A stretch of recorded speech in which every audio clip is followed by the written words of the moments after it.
Hi, honeys. It's Michelle with Books Cause Insomnia. I'm going to tell you the books I'm planning on reading in July. And I say planning because I don't think I've ever once read all the books that I'm intending on reading in a month. But I also, even if I maybe read all of them, there might be other ones I add in, or I don't know. I always just kind of end up messing around with it. I'm kind of a mood reader, so it's hard to guess. But if I were to guess, these are the books that I will be reading in July. It's no secret that I love books that are out of print. I don't only read new releases. And I stumbled upon an author named Lucy Burdette. She is a cozy mystery writer. I used to only read cozy mysteries and do book reviews for them. I used to get a lot of arcs, and they used to kind of be my thing, and I branched out into other stuff. But that was how I discovered Lucy Burdette, and I really like her Key West series. I'm not sure which one I started with, though, at this point. I'd have to kind of look back and figure it out. But the book that I intend on reading this month is the second book in the series, I think, or is it the first one? I don't know. It's the second book in the Key West series, or as a Key West food critic, I think it's called. It's about a lady named Haley who is a food critic for a local newspaper. She's attending the annual Key West Literary Conference, and a superstar restaurant critic gets murdered. It doesn't help that one of her closest friends is accused of killing this guy. So she sets out to prove his innocence. I'm trying to kind of bounce around through different series with the cozy mystery genre here and there. So I've got this one. I've got two or three other ones I haven't read yet of hers. And I'm just going to be bouncing around between this and some of the other series as I try to get caught up on everything.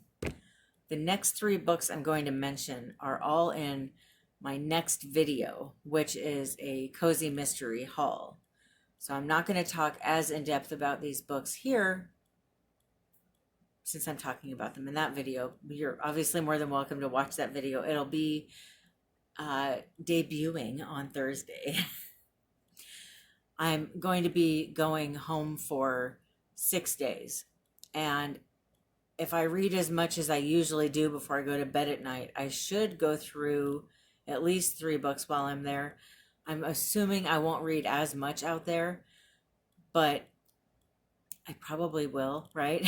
So I'm going to be bringing 1, 2, 3, 4 of the books in this stack with me on my trip.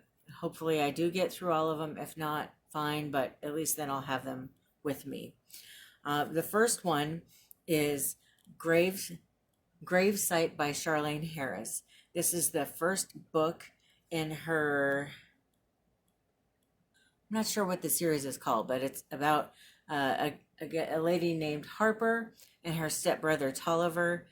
She can apparently see how dead people died and where their bodies are. Like, she can sense it. So I guess she's kind of a psychic in a way. Or I guess that would be a medium, right? If she can kind of sense dead people and where they're buried and such. So that's what this series is about. This is the first book. I figure Charlaine Harris is a really safe read on vacation because I already know I love her. And even if I'm not too jazzed about this particular book, I could probably still read the whole thing, even if it is just, a 2 or 3 star. I'll still be able to finish it somewhat easily because I love her writing so much. And in this book, Harper and her stepbrother go to a town because a teenage girl's missing. She can already sense that she's passed away. But while she's there and she's helping solve where she is and the murder, other drama ensues, and that's all I know. Sounds good, though. This book was originally published in 2005. That's one reason and I've mentioned this 100 times, but I'm just going to keep saying it. I love books like this because the older books, they're written before social media. I love reading books that took place before all this insanity hit our community. So it's just a time that I will always miss.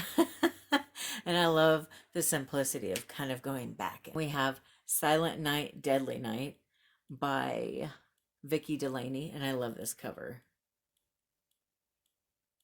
This book is part of a series. It's the newest one, I think, in the series of, it's a year-long Christmas series.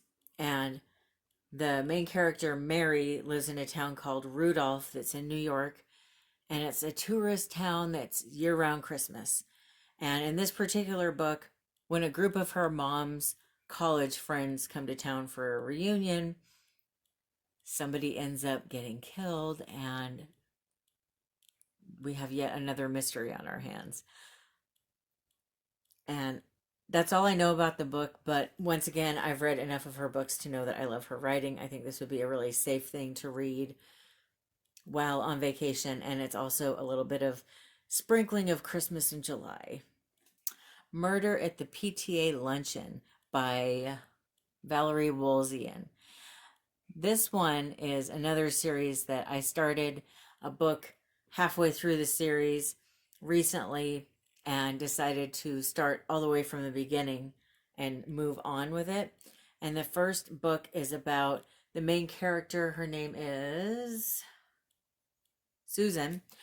She is the PTA vice president, and the PTA president gets killed. And I'm not sure if she's a suspect. She probably is. But regardless, she tends to be a sleuth that gets involved in whatever's going on in her town. And I'm pretty sure I'll enjoy this because I've already read 2 other of Valerie Wolzien's books that I really enjoyed. And the copyright for this one is 1988. Wow, that was a while ago. The next 2 books have been on my TBR stack for a while, and I keep meaning to get to them. Hopefully this will be the month. Daisy Jones and the Six. You've probably all heard of Taylor Jenkins Reid by now. And I'm not real sure what it's about. Obviously, it's about a girl named Daisy who is trying to make it big as a singer. And I think the band breaks up and they're trying to figure out why or something like that. I'll find out and I'll let you know. I did just read Malibu Rising. I thought it was pretty good. A lot of people, though, have told me, because my ratings weren't stellar, that they thought this book or The 7 Husbands of Evelyn Hugo was better. Because of that, I wanted to give this a chance and see if it wasn't something that I enjoyed more. Not that I didn't enjoy Malibu Rising, but I didn't love it the way so many people did. And then I figure I'll read the Evelyn Hugo book as well. I've been trying to read 1 nonfiction and 1 classic each month, and I've been failing miserably. This is the next nonfiction on my list, and it's called A Crime in the Family by Sacha, Batthyany. I'm just going to read you the synopsis for this because it's worded in a way that I don't think I could word it quickly. One night in March of 1945, on the Austrian-Hungarian border, a local countess hosted a party in her mansion, where guests and local Nazi leaders mingled. The war was almost over, and the German aristocrats and SS officers dancing and drinking knew it was lost. Around midnight, some of the guests were asked to take care of 180 Jewish enslaved laborers at the train station. They made them strip naked and shot them all before returning to the bright lights of the party. Can you imagine? It was another one of the war's countless atrocities, buried in secrecy for decades, until Sacha Batthyany started investigating what happened that night at the party his great-aunt hosted. A Crime in the Family is the author's memoir of confronting his family's past, the questions he raised, and the answers he found that took him far beyond his great-aunt's party, through the dark past of Nazi Germany to the gulags of Siberia, the bleak streets of Cold War Budapest, and to Argentina, where he finds an Auschwitz survivor whose past intersects with his family's. It is the story of executioners and victims, villains and heroes, told partly through the surviving family journals. A Crime in the Family is a disquieting and moving memoir, a powerful, true story told by an extraordinary writer confronting the dark past of his family and humanity. It just sounds so good, right? And you know where I found this book? I found it at the Dollar Tree. But this sounds like a really harsh take on what really happened in history. So, can you imagine, though, finding out that your family might have played part in something that harsh and wondering what their role might have been in it? Okay, the next book that I want to read in July while on vacation is, I'm not going to read the memoir on vacation. That one looks too dark and heavy. But Around the World in 80 Days by Jules Verne. Why wouldn't I want to read this while on vacation, right? It just sounds like it'd be a wonderful read. I saw the movie like 30 years ago or something, so I don't remember a lot about it. But it takes place in 1873, and a man makes a bet that he can travel around the entire world in 80 days. Will he make it? I don't know. I'm going to have to read it and find out. Will I tell you? Maybe not. I don't want any spoilers, right? So I guess we'll find out. But hopefully, I hear it's an amazing book. And then I've got 2 new releases for July. I've got Razorblade Tears by S.A. Cosby, A Black Father, a White Father, 2 Dead Sons, A Quest for Revenge and Redemption. Ike Randolph has been out of jail for 15 years, not so much as a speeding ticket in all that time. But a black man with cops at the door knows to be afraid.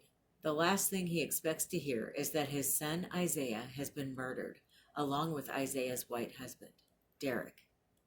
Ike had never fully accepted his son, but is devastated by his loss. Derek's father, Buddy Lee, was almost as ashamed of Derek for being gay as Derek was ashamed of his father's criminal record. Buddy Lee still has contacts in the underworld, though, and he wants to know who killed his boy. Ike and Buddy Lee, 2 ex-cons with little in common other than a criminal past and a love for their dead sons, band together in their desperate desire for revenge, in their quest to do better for their sons in death than they did in life. These hardened men will confront their own prejudices about their sons and each other as they rain down vengeance upon those who hurt their boys. Provocative and fast-paced, Razorblade Tears is a story of bloody retribution, heartfelt change, and maybe even redemption. Doesn't that sound? It just sounds like a very quick, emotional read, like a roller coaster. I think it's going to be amazing. And this book is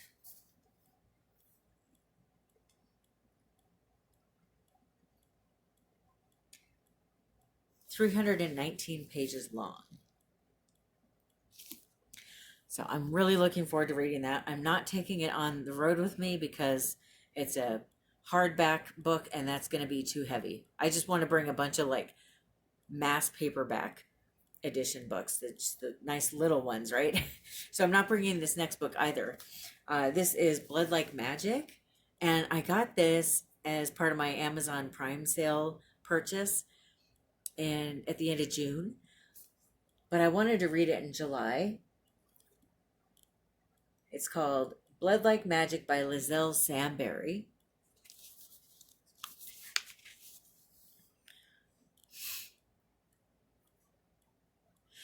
This book is the first book in a series that she's going to be writing, and I thought it'd be kind of fun to start a new series.